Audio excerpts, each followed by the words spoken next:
What's going on, humans? Happy Tuesday. Yes. Yes, today is Tuesday. Couple things before we get started with today. Just a reminder that is tomorrow. I'm going to put the study guide for you guys in this module for today at the end. So make sure you go all the way down and you get that and use it if you need to. It'll just tell you what could be on the quiz tomorrow. You won't have to turn it in. It won't be for a grade, but enough if you wanted one that I figured I'd offer it if you want it. If you don't want it, you don't have to use it. It's just there for you if you need it. So that'll be at the end of this module after the attendance quiz. And then also be sure, tomorrow during our Zoom meeting from 10:30 to 11:30, I will be on and I will have the Kahoot for this setup. So where if you all would want to get on and play a few games during that hour to help review, we can. And then the quiz will just be your assignment for tomorrow. So you won't have to do essentially. The quiz will be your assignment for tomorrow. So that being said, today is the last of the new information that will be on that quiz tomorrow, and it will be over governments and economies. And basically, what we're going to do is looking at what are they and why they matter. So here is our objective and daily question. The objective is explain the different types of governments and economies and why they matter to us. And then the daily question, which you've already seen, is how do you think that governments and economies impact people's daily lives? So first thing we're going to look at is government, and we're going to look at what exactly is a government.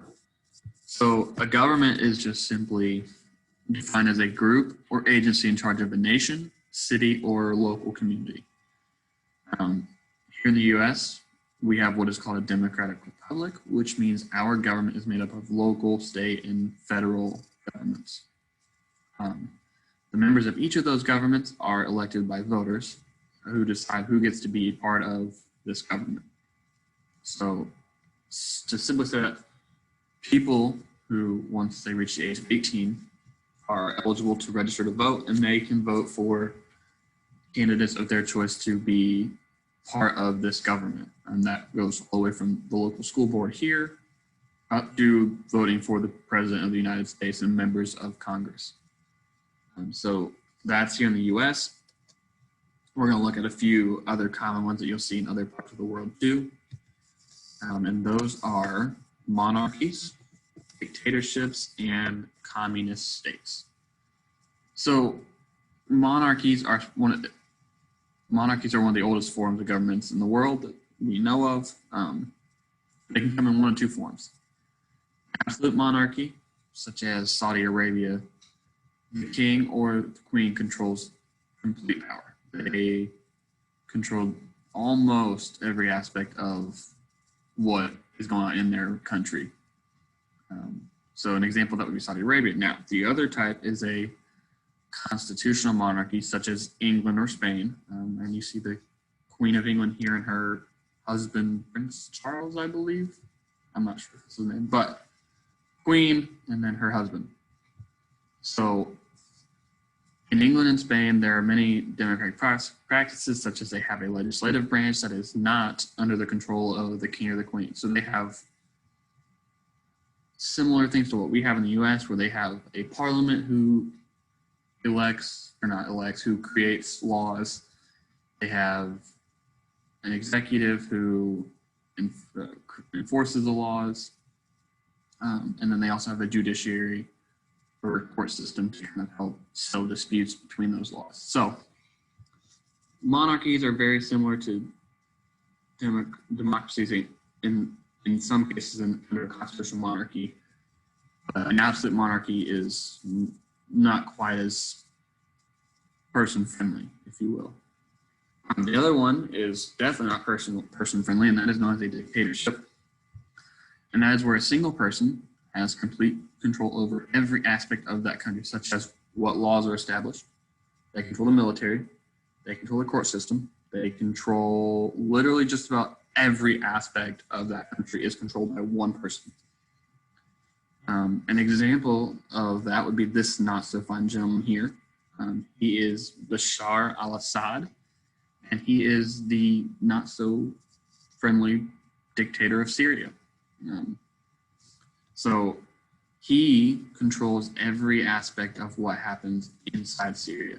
Like I said, he controls laws, he controls the military, he controls court systems, he controls punishments for breaking laws. He controls every aspect of what goes on in Syria.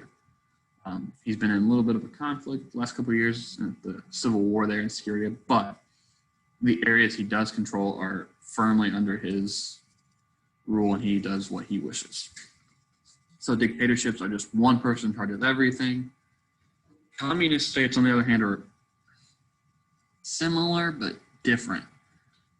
In this case, the government or the Communist Party owns and controls all forms of property, and they dominate all parts of people's lives.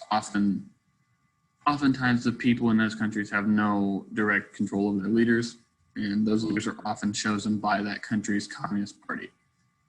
So the Communist Party kind of controls, okay, who's in charge, here's what policies we're going to do, here's how we're going to do all different aspects of government. The party usually is the one who controls that. An example would be the Soviet Union back in the 80s, 90s. Yeah, 80s and 90s. And today, a good example would be Cuba or North Korea. And we have our friend Kim Jong-un down here. But a good example of a communist state would be Cuba, North Korea, those kind of places. So the next thing we're going to look at is our economies. What are they? How do they work? Why do we care? All that fun stuff. So an economy is a system that includes all the activities that businesses and people do to earn a living. So anything that somebody does to make money to support themselves would be part of an economy.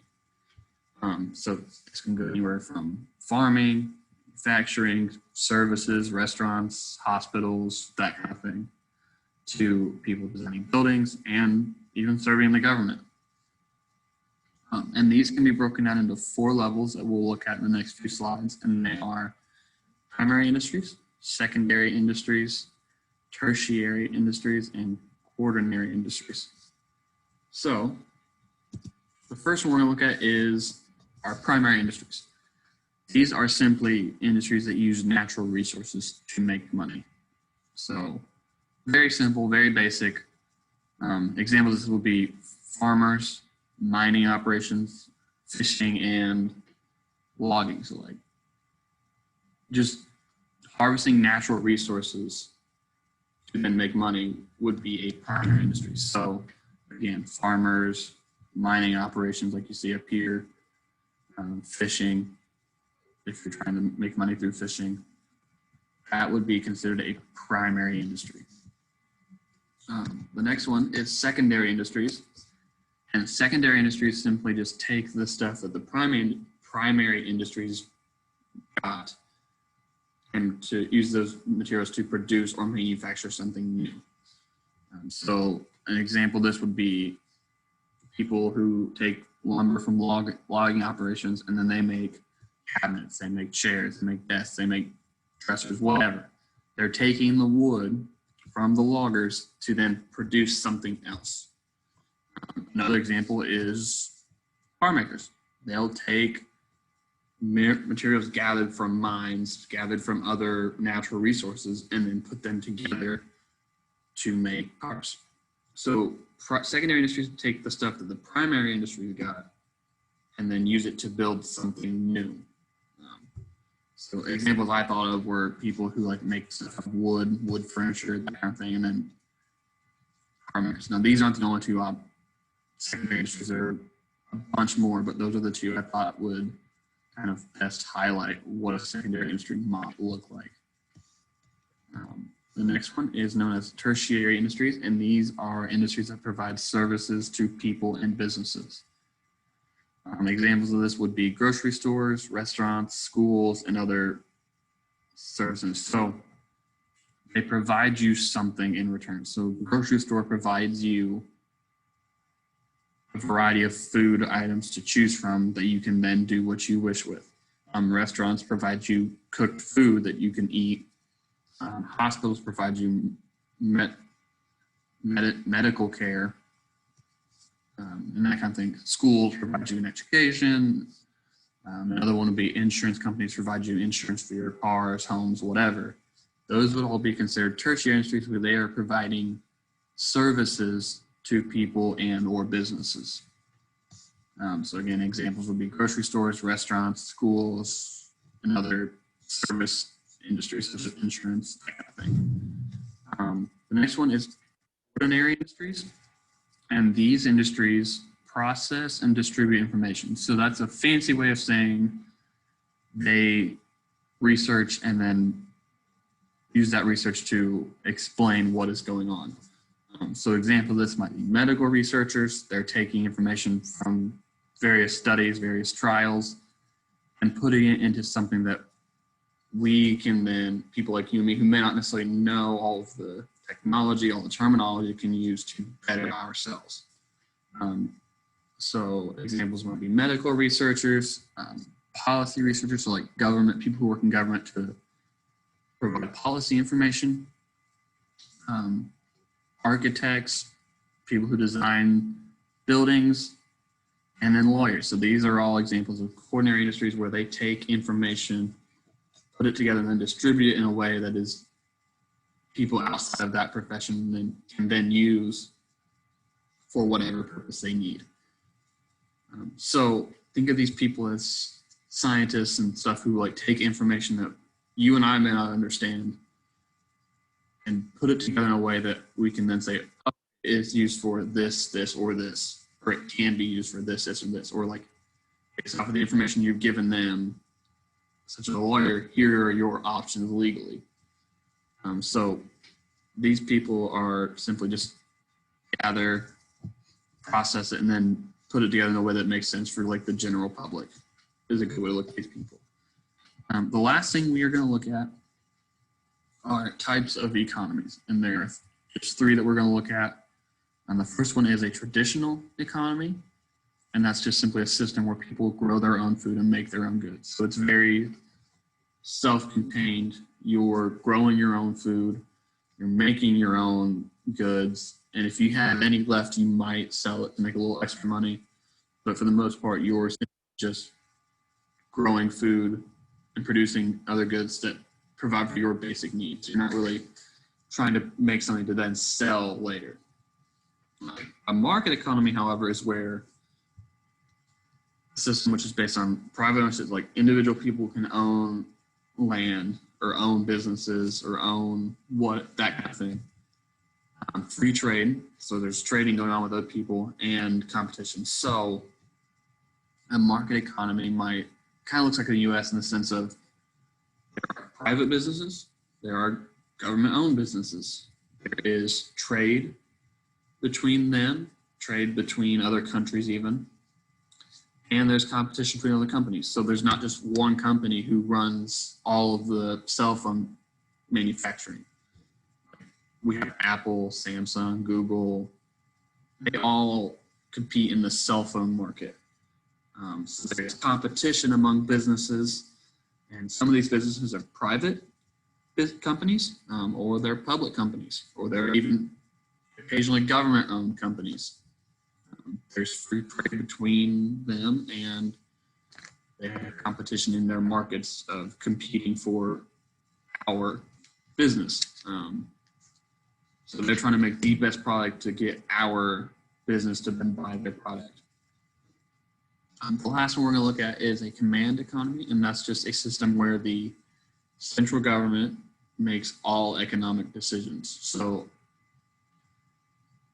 it could look something along the lines of the government decides, okay, from this week, so starting today, Tuesday, through Sunday, all of the factories in this country are going to make cell phones.